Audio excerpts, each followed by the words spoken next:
Good evening everyone.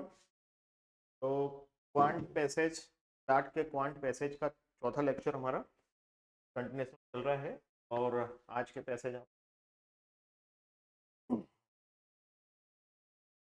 Working हम start करेंगे। और हमारा एक पैसेज के कल मैंने होमवर्क दिया था आप लोगों को, आई होप आप लोगों ने किया होगा, तो वो भी हम चेक करेंगे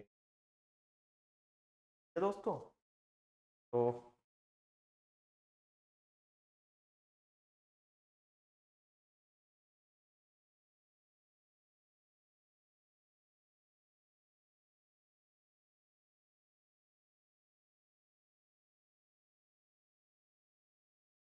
चलिए आज के क्वेश्चन स्टार्ट करते हैं। Indian office employees Arjun B.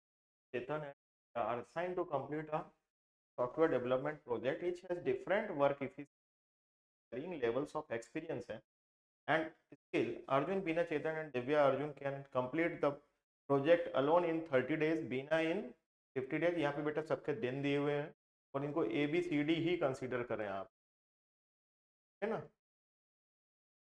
25 days और एक 30 तो ये दिन दिए हुए हैं। इफिशियंसी मेथड का यूज करेंगे हम लोग। तो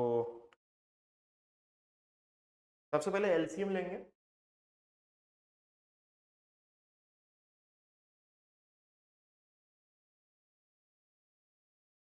सबसे पहले हम इनका एलसीएम लेंगे बेटा। तो ABCD है, तो एलसीएम देखो बेटा, ए कितने दिन में करता है, 30।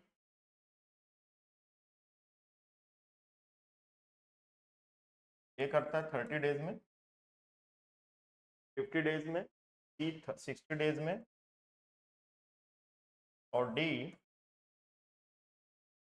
75 डेज में। अब बेटा इनका एलसीएम लेंगे तो 3 आएगा 3। तो हम मान लेते हैं कि टोटल वर्क कितना है 300। तब इफिशियंसी यानी कि one day work, one day में कितना काम कर रहे हैं ये देख लेते हैं। अब वन डे में बेटा 30 के हिसाब से 10 वर्क, 50 के हिसाब से 6 वर्क,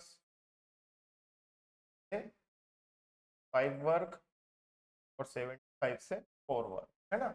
एक दिन में इस तरह से अगर देखा जाए कि टोटल वर्क 300 हो और इनके दिन जो है डेज जो दिए हुए हैं वो इस तरह से दिए 30, 50 एंड 75। तो in one day A will complete 10 work, will complete 6 work, will complete 5 work and D will 4 work respectively. Okay, now moving to the question, यहाँ पे आगे कुछ दिया नहीं है। हाँ, अर्जुन एंड दिव्या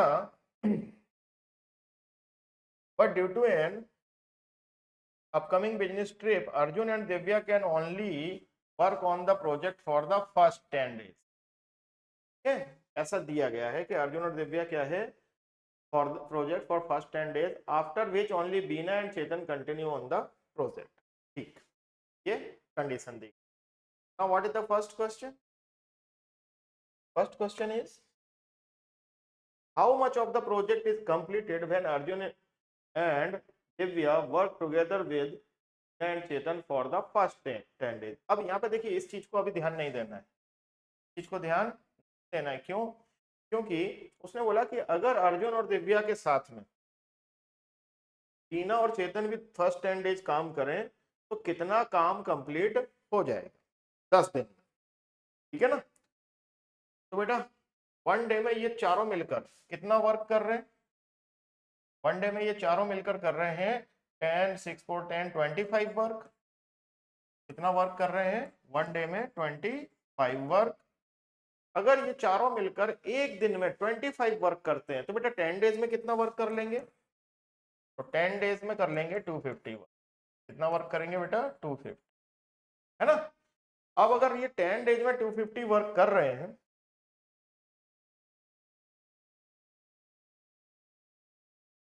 तो अगर बोला जाए कितना वर्क कंप्लीट हुआ तो 250 अपॉन 300, क्योंकि 300 वर्क टोटल है। यहां से देखें 5 5 20, तो 5/6 वर्क, इतना वर्क कंप्लीट कर लिया इन लोगों ने। परसेंटेज में पूछा जाए तो 500/6 है ना।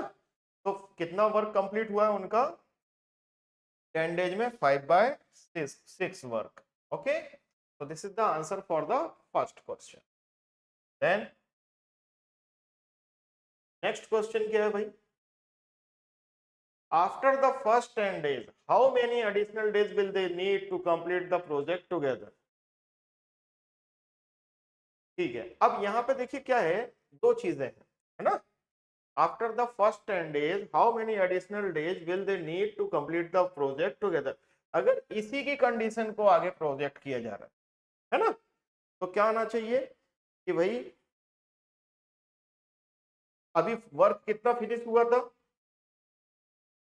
क्वेश्चन नंबर फर्स्ट के हिसाब से कितना फिनिश हो गया था बेटा? 250 वर्क। कितने दिन में बेटा? 10 डेज में, है ना। अब चारों मिलकर कितना वर्क करते हैं एक दिन में? 25 वर्क। 25 वर्क इन 1 डे में, ठीक है। तो अभी उनका 50 वर्क बचा हुआ है, रिमेनिंग वर्क कितना बचा हुआ है? 50 वर्क। तो 25 टू ज़ा 50 यानी कि इंटू 2 करोगे तो 2 डेज। तो अगर चारों मिलकर काम कर रहे हैं तो बचा हुआ वर्क कितने दिन में हो जाएगा बेटा? How many additional days? तो will they need to complete the project together? तो 2 डेज। कितना आ जाएगा आंसर? 2 डेज। ओके, चलिए next third question.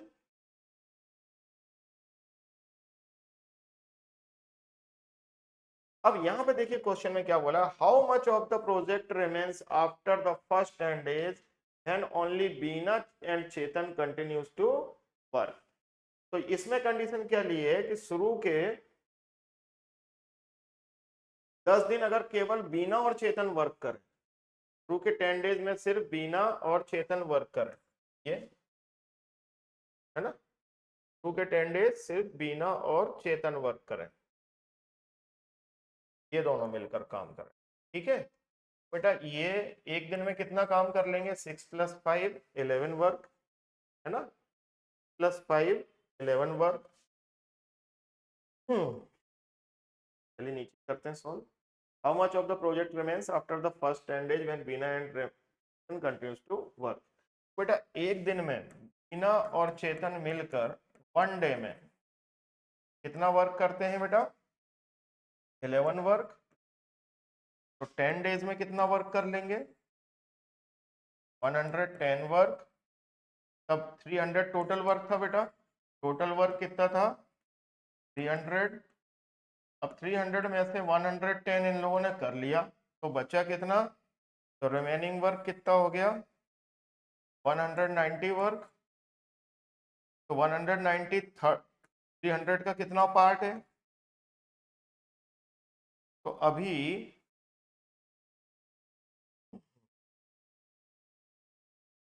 How much of the project remains? तो बेटा 19/30, 19/30 पार्ट, ठीक है ना। 19/30 प्रोजेक्ट अभी बचा हुआ है। कभी कभी अगर इसको परसेंटेज में कन्वर्ट करें तो बेटा 19/30 इंटू 100% में भी कन्वर्ट कर सकते हैं आप। 1900 अपॉन में 30 आ जाएगा, 0 से 0 गया। अब 3 6 18, 3 9, 63.33% अप्रोक्स। अगर परसेंट में बोले तो 63.33% अप्रोक्स। ये हो जाएगा क्वेश्चन, है ना। तो अगर इस क्वेश्चन के आंसर की बात करें तो 19/30 कितना वर्क बचेगा, या फिर 63.33% ये आंसर है। अब क्वेश्चन नंबर 4 देखिए क्या दे रहा है। If Beena's efficiency increases reducing her time, उसका टाइम कितना रिड्यूस कर रहे हैं बेटा?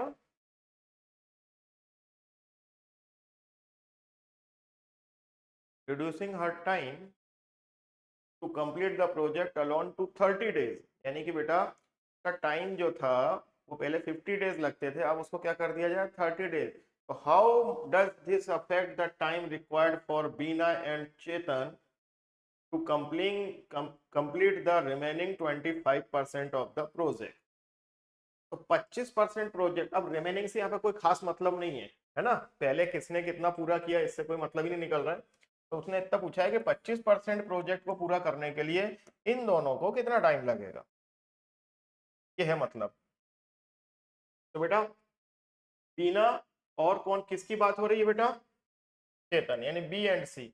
तो बी एंड सी का हमने लिया था टाइम, है ना, 6 और 5 आ रहा था, ऐसे दिए कितने दिन थे इनके बी और सी के, बी और सी के बेटा 50 और 60। तो बी का टाइम जो है वो 50 की जगह कितना कर दिया उसने 30, है ना, यही क्वेश्चन था कि बी की का टाइम कितना कर दिया है 50 की जगह 30।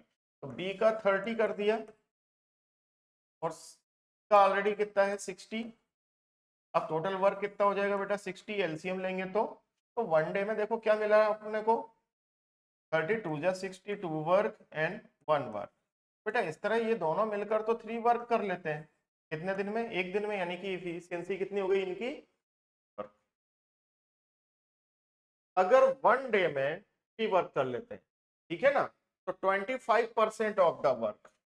अब 25% वर्क कितना हो जाएगा, टोटल वर्क कितना है 60, तो 25% ऑफ 60 कितना हो गया बेटा, तो 15, है ना, कितना आ गया 15 वर्क। तो बेटा 3 वर्क वन डे में कर लेते हैं, 3 वर्क, या 3 वर्क को करने में लगता है इनको 1 डे। तो हमें कितना करवाना है बेटा 15 वर्क, तो 15 वर्क करने में कितना लगेगा बेटा, तो 3 5 जा 15, तो 1 5 जा 5। तो 5 डेज में ये लोग दोनों मिलकर इस सिचुएशन के हिसाब से उस वर्क को कंप्लीट कर देंगे। तो आंसर क्या आ जाएगा इसका 5 डेज, क्या आ जाएगा बेटा 5 डेज, ठीक है तरह से। अब नेक्स्ट क्वेश्चन क्या है, if Arjun's and Divya's rates remain unchanged but Bina's efficiency improves as described, what is the total time required to complete the project from the start with the new arrangement। अब अर्जुन और दिव्या के rates क्या रहे, same रहे, है ना। what is the total time required to complete the project from the start with the new arrangement, ठीक है साहब।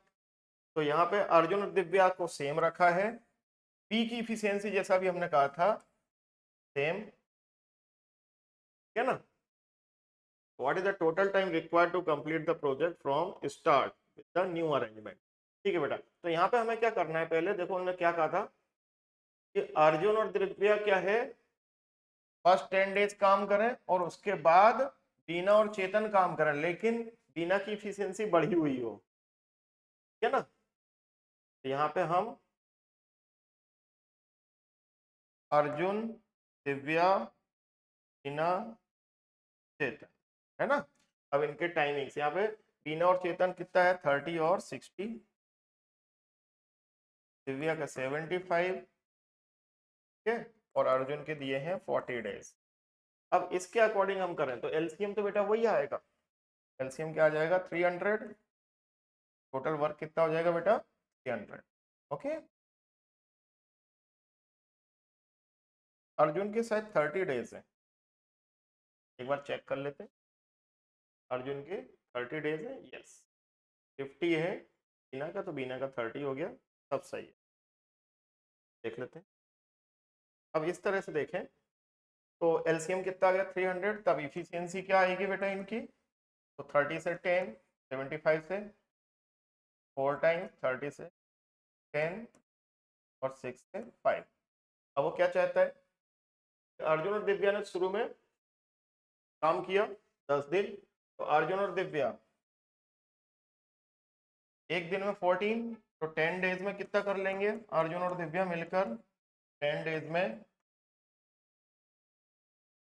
भाई एक दिन में 14 वर्क कर रहे हैं ये लोग, तो 10 डेज में 140 वर्क कर लेंगे। अब रिमेनिंग वर्क कितना हो गया बेटा, तो 300 माइनस 140 यानी कि 160, है ना। अब टीना और चेतन काम करेंगे, एक दिन में 115 वर्क कर लेते हैं बेटा, एक दिन में 15 वर्क, तो 160 वर्क को करने में दिव्य सॉरी बीना और चेतन को कितना टाइम लगेगा, तो they can finish remaining 160 work in 160 upon efficiency कितनी है बेटा 15, है ना।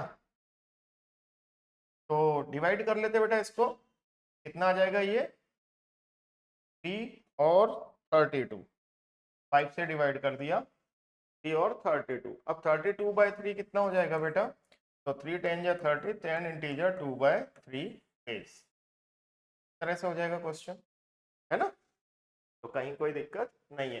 टोटली कॉन्सेप्ट जो बेस्ड था बेटा, ये टाइम एंड वर्क पर बेस्ड था, इफिशियंसी डेज कब कौन छोड़ के जा रहा है, तो इसके लिए हमें टाइम एंड वर्क के कॉन्सेप्ट अगर क्लियर है हमारे, तो ये पैसेज आराम से कंप्लीट हो सकता है। ठीक है, चलिए next passage.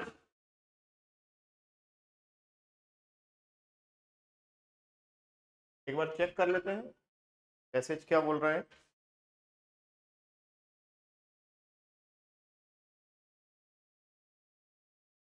A construction company is contracted to complete a large landscaping project. 3 workers, Raj, Seema, and Anil, are assigned to this project, each with different efficiency due to their varying levels of experience. Raj can complete the project in 30 days, Seema in 45 days, and Anil in 60 days. Again, बेटा, तो यहाँ पे ध्यान रखना है आपको, राज complete कर सकता है 30 डेज में, फिर सीमा 45 डेज में, और अनिल, ओके, ये तो इनके नाम दिए और उनके डेज दिए, है ना। सबसे पहले हमारा टास्क क्या है कि भाई इनके नेम लिखकर इनके डेज हम अकम्प्लिश कर देते हैं, यहाँ पे पूरा प्रॉपर लिख देते हैं ताकि बार बार रीड ना करना पड़े। तो राज 30 डेज, फिर राज के बाद क्या है सीमा 45 डेज, और उसके बाद अनिल 60 डेज, अनिल 60 डेज, ठीक है।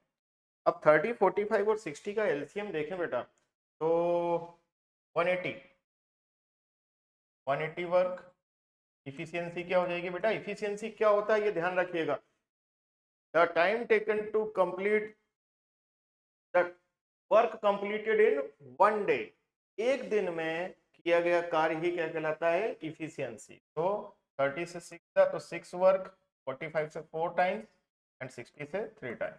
अब ये अभी मैंने नेक्स्ट पैसेज पढ़ा नहीं, उसके बावजूद ही मैंने ऐसा रख दिया, इसका कारण क्या है कि भाई इतनी तो हमें जरूरत पड़ेगी पड़ेगी बेटा, क्वेश्चन टाइम एंड वर्क का कुछ भी हो, अगर लोगों के टाइम दिए हुए हैं तो आपको इफिशियंसी की जरूरत तो पड़ेगी ही पड़ेगी, क्वेश्चन बनेगा ही नहीं। आगे पैसेज रीड करते हैं बेटा, क्या दिया है, to incentivize performance the company has decided to pay wages proportionally based on the amount of work completed by each worker। बेटा ये लाइन अगर नहीं भी देता तो भी हम जानते हैं, क्या हमें ध्यान रखना होगा कि लोगों को अगर काम के बदले कुछ पैसा मिल रहा है और उन्होंने एक साथ कॉन्ट्रैक्ट लिया है ना, कुछ अमाउंट ए बी सी तीनों ने मिलकर कुछ वर्क का कॉन्ट्रैक्ट लिया हुआ है और उसमें कॉन्ट्रीब्यूशन दे रहे हैं, तो उनके अमाउंट का डिस्ट्रीब्यूशन या वेजेस का डिस्ट्रीब्यूशन उनके इफिशियंसी के रेशो के लेवल पर होता है। भाई किसी की इफिशियंसी ज्यादा है यानी एक दिन में वो ज्यादा काम कर रहा है तो वो पैसा भी ज्यादा लेगा बेटा, है ना। तो इस तरीके से आपको ध्यान रखना है कि जो रेशो इनकी इफिशियंसी का होगा उसी रेशो में उनका अमाउंट बटेगा, यदि अमाउंट दिया गया हो तो ना, यानी कि वेजेस दिए गए। चलिए देखते हैं, the project starts with all 3 working together. ये बहुत अच्छी चीज है कि भाई तीनों एक साथ काम करना स्टार्ट किए, but after 9 days Anil leaves for another assignment. 9 दिन बाद अनिल चला गया, leaving only Raj and Seema to complete the project. ठीक है बेटा, कोई दिक्कत नहीं है। बस ये ध्यान रखना कि after 9 days Anil left, Anil चला गया। ठीक है, आफ्टर 9 days अनिल चला गया।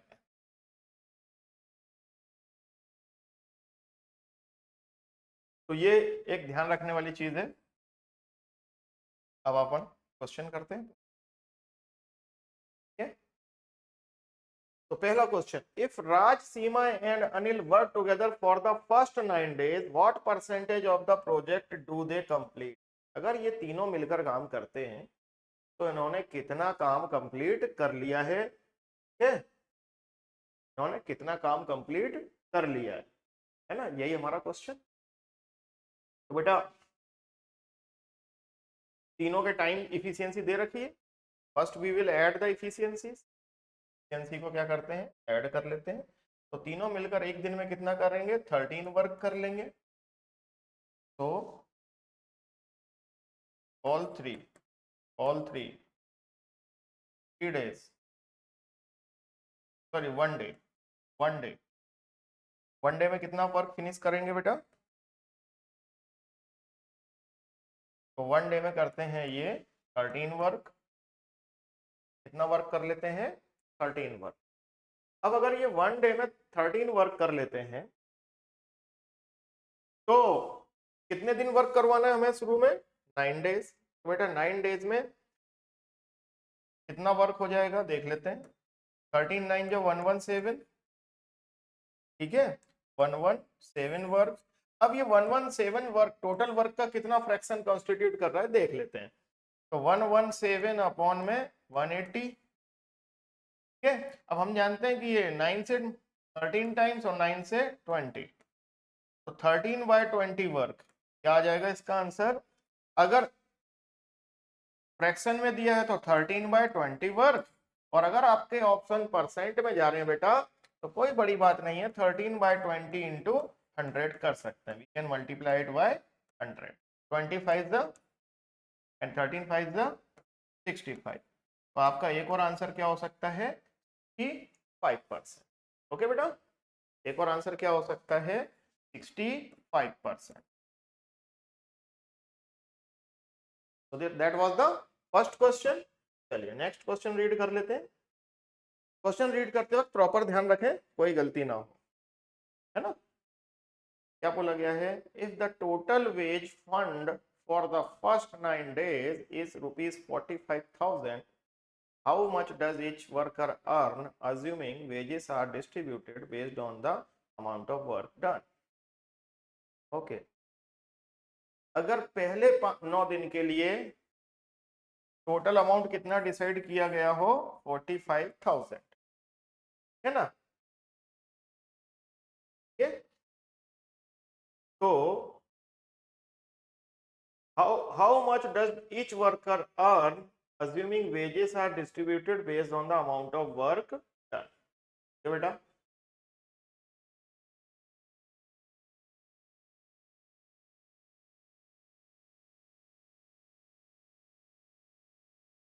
यहाँ पे 45,000 की ना देके थोड़ा सा अमाउंट हम ट्रांसफर कर लेते हैं, को लिख लेते हैं 39,000, बिकॉज वो फ्रैक्शन में आएगा, डेसिमल में जाएगा आंसर। ठीक है, तो 39,000 अगर होता तो भाई इनकी इफिशियंसी का रेशो क्या चल रहा है बेटा, 6:4:3, 6:4:3। बेटा 9 days का हो या टोटल वर्क का दियो, अगर तीनों मिलकर काम कर रहे हैं तो हमें ये पता होना चाहिए कि इनकी रेशो ये, और उसी रेशो में ये अमाउंट बटेगा। तो टोटल कर लेते हैं, कितना हो जाएगा बेटा, 13 और टोटल अमाउंट कितना है, 39,000। मैंने थोड़ा सा चेंज किया है क्योंकि वो 45 कंपेटिबल नहीं है बेटा, है ना, डेसिमल में जाएगा। तो for the calculation point of view I have changed, otherwise कोई इशू नहीं। अब इनके रेशो 13 3 3000। अब 3000 का बेटा मल्टीप्लाई कर दो 6 में, कितना हो जाएगा, 18,000। 4 में करें तो 12,000 और 3 में करें तो 9,000। ये तीनों के अमाउंट का डिस्ट्रीब्यूशन इस तरह से या वेजेस का डिस्ट्रीब्यूशन इस तरह से हो जाएगा। ठीक है, ये हमारा दूसरा क्वेश्चन हो गया। अब थर्ड क्वेश्चन क्या है भाई, how many additional days will Raj and Seema needed to complete the project after Anil leaves. अब बेटा अनिल ने जब छोड़ा तो कितना वर्क कंप्लीट हुआ था, 13/20, है ना, या फिर हम कहें कि 117 वर्क हो चुका था, 117 वर्क हो चुका था। अब 117 हो चुका था लेकिन एलसीएम कितना था हमारा 180, 180 में से 117 गया तो बचा कितना वर्क बेटा, तो 180 में से 20 सब्ट्रैक्ट कर दो, 80 में 20 60, 63 वर्क बचा हुआ है, 63 वर्क बचा हुआ है। ठीक है, तो हम यहाँ पे क्या कर लेंगे, रिमेनिंग वर्क, रिमेनिंग वर्क, तो रिमेनिंग वर्क कितना हो जाएगा बेटा 63, और ये 63 वर्क अब किसको करना है बेटा, दो लोगों को मिलकर, किस किस को, राज और सीमा। अब राज और सीमा को मिलकर करना है, तो राज और सीमा मिलकर एक दिन में कितना काम करेंगे, राज और सीमा मिलकर कर सकते हैं एक दिन में 10 वर्क, है ना।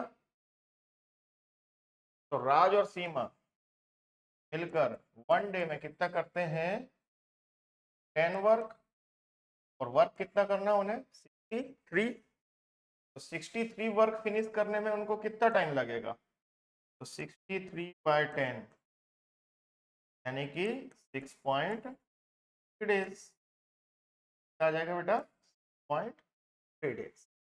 तो बचा हुआ काम करने में राज और सीमा को लगेंगे 6.3 डेज। क्या आंसर आ जाएगा बेटा, ठीक है। क्वेश्चन नंबर 9 क्या बोल रहा है, after Anil leave the project and for remaining project they get a पे, they get a pay of rupees 42,000. How is wages distributed among Raj and Seema if they complete the project?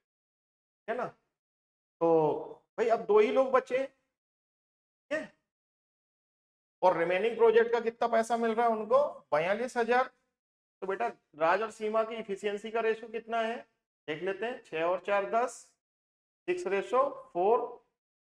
बेटा 6:4 राज और सीमा की efficiency का ratio है, तो total कितना हो गया 10, 10 से 42,000 कितनी बार हो जाएगा बेटा डिवाइड, 4200, 4200, तो बेटा 4200 इंटू 6, तो 2 6 12 एंड 6 4 24, 125, 25200, 4 में कर दो, 4 2 8, 4 4 16, 16800। बेटा इस तरह से अमाउंट का डिस्ट्रीब्यूशन हो जाएगा 42,000 का, किस किस में, राज और सीमा में, है ना, राज और सीमा में अमाउंट का डिस्ट्रीब्यूशन इस तरह से हो जाएगा। नेक्स्ट क्वेश्चन क्या है, what is the ratio of wages distributed among Raj, Seema and Anil till the project complete. Okay, what is the ratio of wages distributed among Raj, Seema and Anil till the project completes. अब बेटा यहाँ पे क्या है, ये ध्यान रखना है आपको, किसने कितने दिन काम किया, है ना, इफिशियंसी तो है ही, लेकिन किसने कितने दिन काम किया। अब यहाँ पे देखिए आप कि राज और सीमा ये तो कंटिन्यूसली लगे हुए हैं, है ना, राज और सीमा कंटिन्यूसली काम कर रहे हैं, और अनिल जो है 9 डेज काम किया। चलिए देखते हैं अपन, है ना, राज, सीमा और अनिल, तो पहले तो इन लोगों ने इफिशियंसी कितनी है इनकी, राज, सीमा और अनिल की 6 4 3, 6 4 और 3, 6 4 और 3। अब 9 डेज काम किया,